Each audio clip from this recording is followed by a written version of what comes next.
Ça tombe bien, j'écris rien.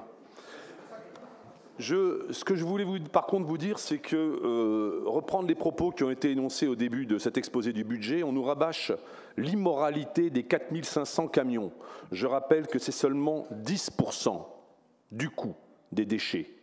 Ce qui est immoral, je parle de l'exportation, ce qui est immoral, c'est l'absence de réduction des déchets résiduels, par l'absence de mise en place de la politique votée à l'unanimité. Ce qui est immoral, c'est d'augmenter la TOM et d'affirmer qu'on n'y peut rien.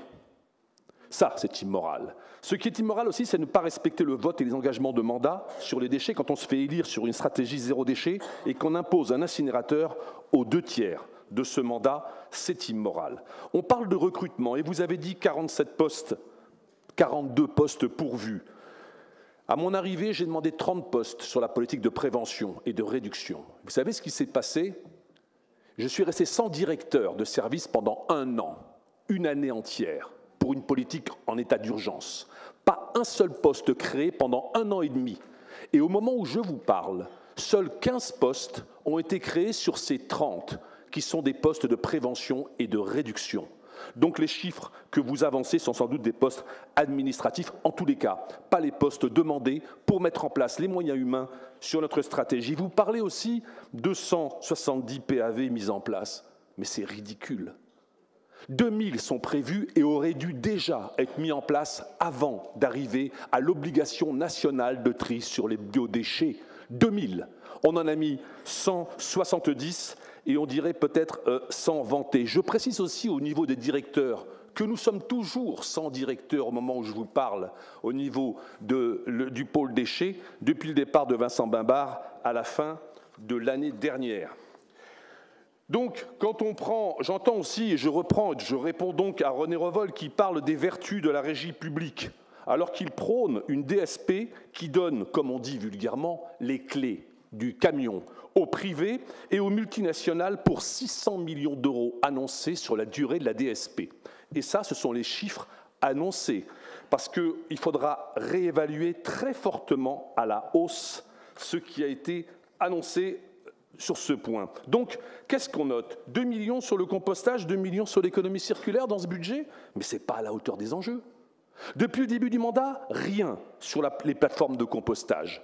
J'en avais prévu 3 sur notre métropole. Rien sur les ressourceries, rien sur le matériel du tri ou si peu, presque rien sur les moyens humains qui vont au-delà des postes des services, mais des moyens humains qu'il faut mettre sur le terrain. Donc nous sommes très loin de ces enjeux, très très loin. Et on prétend quoi? On prétend avoir des résultats sans mettre la politique en place? C'est ça qu'on imagine? C'est ça que l'on veut faire croire à nos concitoyens? Que nous avons formé un effort, que nous avons mis en place une politique alors qu'elle n'existe pas? Y a-t-il quelqu'un de mieux placé que moi pour l'estimer, pour le juger? 20 ans que je travaille dessus, 4 ans que je suis vice-président en charge.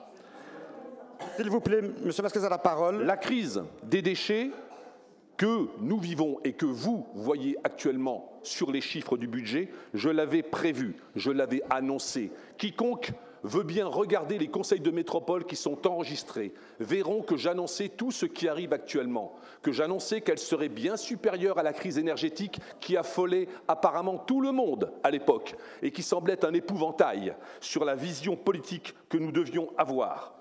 Les finances, je vous le dis, de la métropole virent au rouge et la décision sur les CSR, sur le plan budgétaire, va obérer toutes nos autres politiques.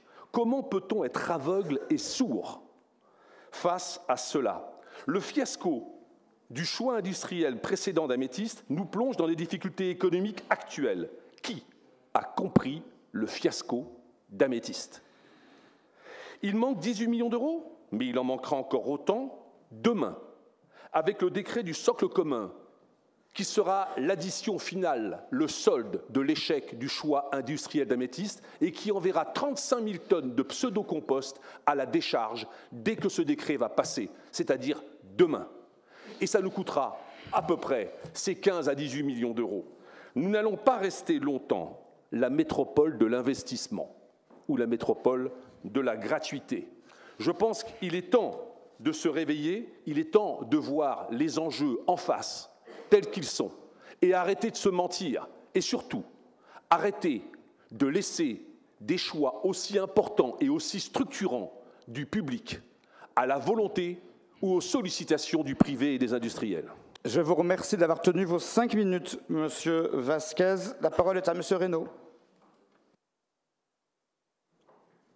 Oui, bonjour. Une déclaration plus sur la question du budget en général, parce que je pense qu'on aura l'occasion